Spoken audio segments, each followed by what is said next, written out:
I'm Jim Tackett with Mountain Enterprises, and today we're going to talk about the 5S program. And you'll notice this little phrase I've got here, maintaining our culture. That's something I kind of came up with for this year's 5S because as we go around the company, we see a lot of improvement in this 5S program. And I don't want this to seem so much as an initiation of 5S as a continuation of 5S. And that's where maintaining our culture comes into play there. What are the 5S's? This can vary from company to company. Having the program in general is the main part of the 5S's, not necessarily what they are, but as long as you have a foundation and a basis for what you're doing to implement that program or keep it going and training new employees. So we've got sort, when in doubt, move it out. A lot of people call this the red tag technique. Simplify, a place for everything and everything in its place. Sweep, which seems very simple, but may be the most important part of 5S. It seems if you start sweeping an area, that kind of gets you started going in the direction of the organization and the standardizing, and is a great starting point for your 5S program. Standardize, make up the rules and follow them, and then probably the most important here, we've got self-discipline.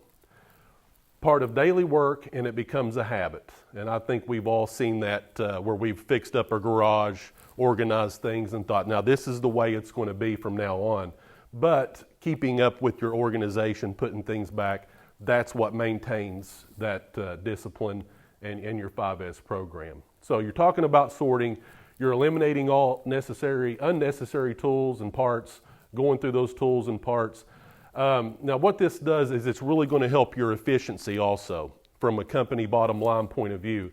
We're eliminating waste and we're getting things in the right place so that we're more efficient and that we save that time necessary to get that job done. And we've got a little bit of a example. You can see a garage here, and this is probably what a lot of our garages look like. And some people may even see those totes with things in them and think, oh wow, at least they've got totes. And a little bit of organization started. But if you look at this next slide, you'll see that's a much more organized, you look at the pegboard, they got their tools standardized, pry bars in the pry bar locations, not vice grips, but channel locks in the channel lock location, hammers, scrapers, everything's got its place. And looks like a project's ready to be done in a workspace like that. Simplify, arrange the workers, equipment, parts, and instructions in such a way that the work flows free of waste. Configure and label tool and material storage areas. When applied correctly, with flow established, this step eliminates the majority of the non-value added time in the process. And I used one of our own little projects in the lab back here as an example. This is our equipment storage area for parts, thermometers, gloves, and anything that a QC guy might possibly need as far as repair, maintenance, safety. Now, if you send a new guy into this storage cabinet and said, I need a gasket for a picnometer, they could come back here and look for 2 hours and never find that part. But over the course of a couple of days, we bought a few totes. I think we might have had $30 invested in this project. You could send a brand new guy in here, everything's labeled, everything's categorized, and it may take them still a couple of minutes. There's a lot of stuff going on in here, but everything's labeled and organized in a way that you can find that very quick. Sweep, clean the workspace so that problems and hazards can easily be identified. We all know how to sweep. That's a pretty easy one. It's just having the gumption and not too much pride to be the guy that sweeps. I know every now and then you run into a guy that says, now I don't sweep. We pay people to do that, but I think it's everyone's job. Even Ralph, our quality control manager, he'll be the first one to come into the lab, grab a broom and go to work. So I think that's a great leader that does things like that. Standardize, establish ownership of workplace responsibilities, ensure uniform procedures and setups throughout the operation to promote interchangeability. Provide regular training, especially to new employees, and regularly test procedures to ensure they are correct. Monitor and report. Now this, and I always use quality control, but that's what I know and that's where I'm from. This is very important for us as field technicians. When you set those labs up out in the field, we like to standardize those labs. So when you have one technician going from one lab to another and you follow the 5S and everything's standardized in a way that they're accustomed to, we're not going to have the searching for pans, searching for tools, searching for folders, files, and paperwork. We have every lab set up in a manner to which you can take one guy, and you talk about interchangeability, you put him at another plant, or just like a ground man. You take a ground man from Martin, you put him at Ashland. If they walk in and they see that Fastenal parts organizer or a certain way that belts are aligned, the way that Joey Davis likes to do things, then you're going to notice that interchangeability and how we've got a standardization that goes on from one location to another. Self-discipline, and again, I've touched base on this briefly in the beginning, and I'm not going to read through all that. That speaks for itself. You've got to maintain the discipline and remember how good it feels when that area is clean, it's safe, and it's very efficient. I was wanting to take a picture of JL's desk before and after, but I don't know if we'll ever get an after, so I found a neat little picture here online, and this just gives me anxiety like you wouldn't believe. Seeing, I can't imagine doing any type of work, or if someone walks around the corner and says, "Hey, you got that Johnson file?" and you got all this stuff going on in this picture.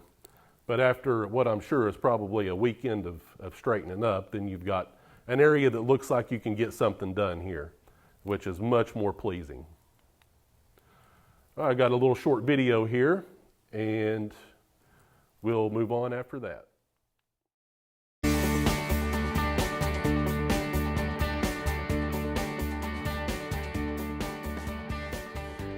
5S is a foundation for building a lean program. 5S stands for sort, set in order, shine, standardize, and sustain. It's a very systematic way of organizing your workplace, whether it's on the shop floor or in the office, to make the workplace more efficient, higher quality, safer, and so on.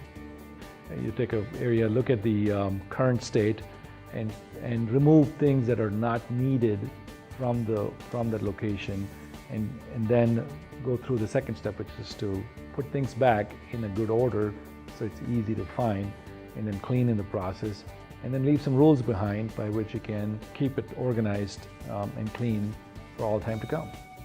The benefits of 5S far outweigh the investment. It's a pretty simple tool. Initially, the elimination of waste, which has in turn improved efficiency, it's improved quality, it's improved safety.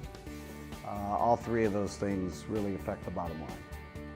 If you go through training and let the employees go through the process of sorting, setting an order, and so forth, I would say typically less than a week. You will start to see some benefit from it.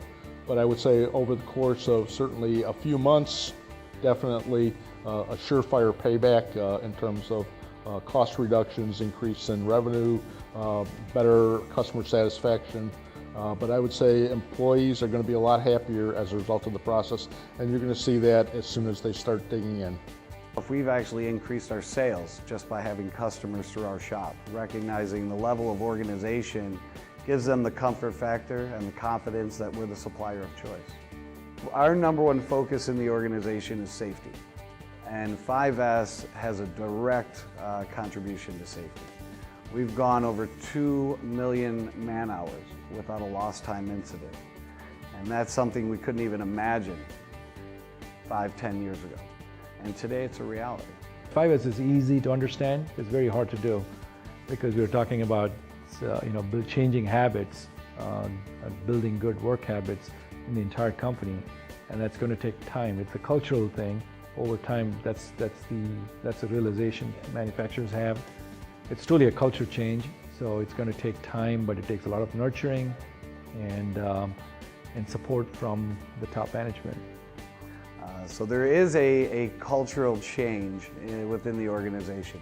Eventually, over time, and it generally takes, from our standpoint, it took about 6 months of coaching for them to realize that this was a benefit to them.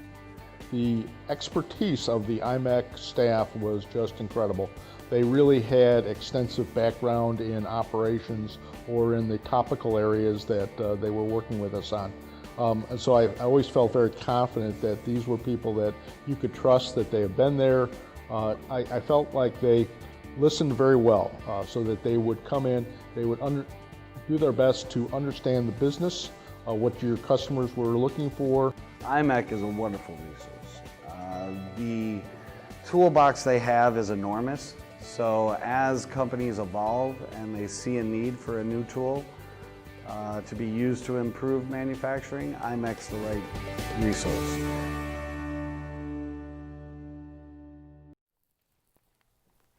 Okay, and then we're talking about benefits of a 5S program, and then something that they touched on that I haven't delved into yet is the safety aspect, and I actually have my own scenario with how 5S plays into safety that we're going to get into in detail here in just a moment. We got key benefits here. Implementing 5S can improve profitability and business success and has a positive impact in many areas. And like we just said, safety reduces risk of injury. We're eliminating those trip hazards. You know, you hear Rocky talking about slips, trips, and falls, and he'll tell you that, leaving stuff around and not putting tools back, putting things in walkways, those are huge red flags for the slips, trips, and falls. We got personnel, increases ownership and job satisfaction.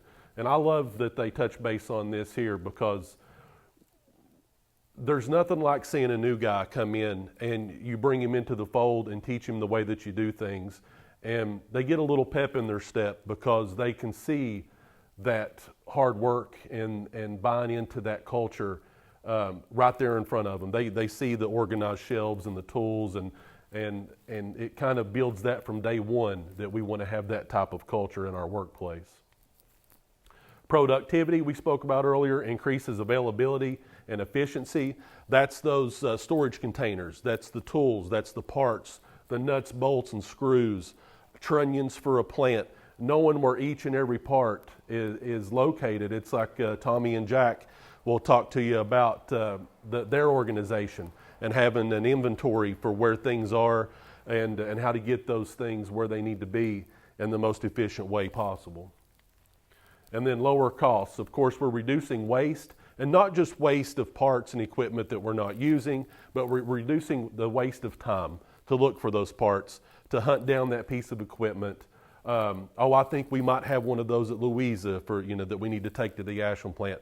Knowing that something is available instead of thinking it's there is going to eliminate that waste of time and increase profitability and efficiency. Marketing improves customer service. We talk about this from a quality control point of view often. We have a lot of state people that come in, a lot of visitors. Usually the lab is the first point of contact for anybody that comes on site. And at most of these asphalt plants, especially in the past 10 years, you pull into a plant, and every plant you pull into now, they've got that organized part area. They've got the designated parking area, pedestrian segway, the labs. You walk in the labs, they're nice and clean. That's something that people see, and it subconsciously gives them that feeling that these guys know what they're doing. These guys care. If they care enough about their facilities and their safety and the organization and cleanliness of this business, then they're going to provide me with a good service and a good product. And then this is something I just talked about in this whole paragraph, so we're not going to go through all of that, but basically we're just talking about a cleaner, safer environment and improving workplace organization. Some of this is redundant, so we'll just kind of move on past that. Now, we're talking about safety, and this is something I picked up in human performance at Georgia Tech from Mike McCarroll.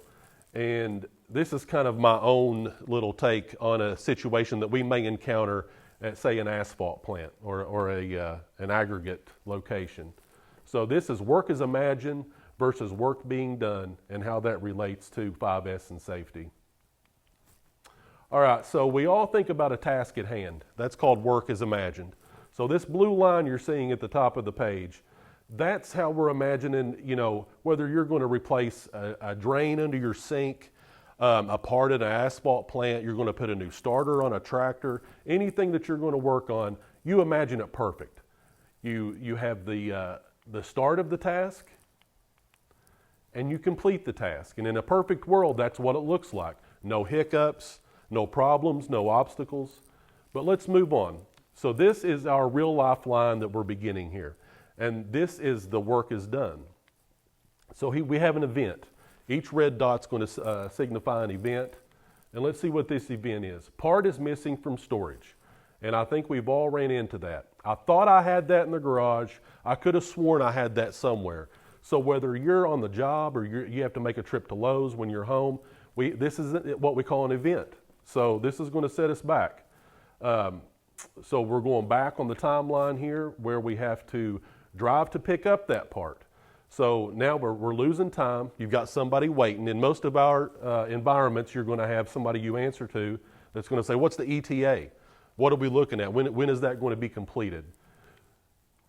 All right, so now we're back on track. We've got our part, and we're back to our we're driving back to our destination for our repair.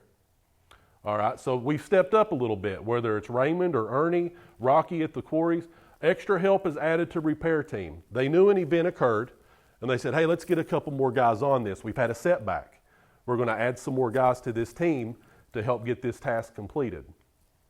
So now you see an uptick. We're getting closer to our work as imagined. We're getting back on track here to get that completed like we estimated that we would. So now we have another event.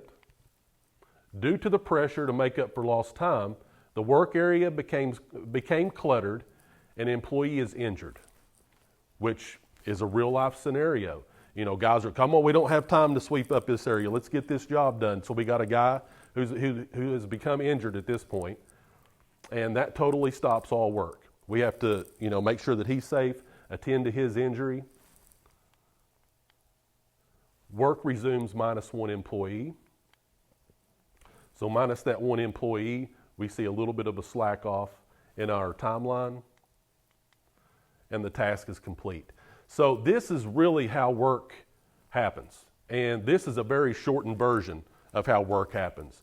And it would be nice, and I'm not saying we don't have a scenario where we start a task, we get what we need, we replace that part. There's very few instances where that perfect line occurs in our life. Something's always going to happen. Your phone's going to ring. A phone ringing is an event. It might be that you get pulled off that project to go see over, look over another project. So we're always wanting to estimate that things are going to happen, but through a 5S program, we can do our best to eliminate a lot of these obstacles by knowing where our people are and our parts are and moving those things around in a way to be efficient and safe. 5S changes behavior and promotes employee involvement. And I've already talked about this as well. I don't want to just read this to you, but we were talking about the new guys, creating that culture, maintaining that self-discipline, showing them the way that things are done. Well, when they come in, they see, okay, we're going to put these tools here, we're going to put the rags here, we're going to keep this here because it's safer. From safety to 5S, slips, trips, and falls, first aid, CPR, you want to get everyone on board as soon as possible and then maintain that culture from day one. Cleaner equipment will lead to fewer malfunctions, breakdowns. I think we see this at home, whether it's a lawnmower, a vehicle, but especially here at work, we have a lot of equipment. Every day, optimized workflow should result in more efficient operations, whether it's a worker approaching a job with all the required tools and parts, or an organized labeled parts inventory, allowing workers to find parts quickly and not waste valuable time searching in multiple locations. And we just talked about those scenarios through our work as imagined versus work done. And we've also talked about morale. Workers and managers will generally take greater pride in a clean and orderly workplace. Every employee will have responsibilities and duties aimed at a common goal, maintaining the 5S standards, which leads to a shared vision and an improved sense of teamwork. When you talk about life-saving rules, this is something you've seen these posters, flyers, the little cards that we have now, kind of branding this life-saving rules, which I think is a great thing, easier to keep up with. And I think we have an app now, I believe, for that too. Is that right? All right, so going through our life-saving rules, we're looking at employee engagement. You see down there at the bottom. And listed in the employee engagement, we've got 5S programs should be robust with all 5 elements in place. So that's actually listed in the employee engagement section of life-saving rules. And that just goes to show you that 5S isn't to be taken lightly. We want to make sure that that's listed as life-saving rules. There's a lot of instances where a 5S program could have saved lives and prevented those injuries. And this is something I always like to throw in with 5S because I think it embodies the whole mentality. Tell me and I will forget. Show me and I may remember. Involve me and I'll understand. And that's the teamwork aspect. Everybody coming together for a common goal, and that creates that sense of teamwork and ownership over those tasks. And that's all I have. Have a safe and productive season. Thanks.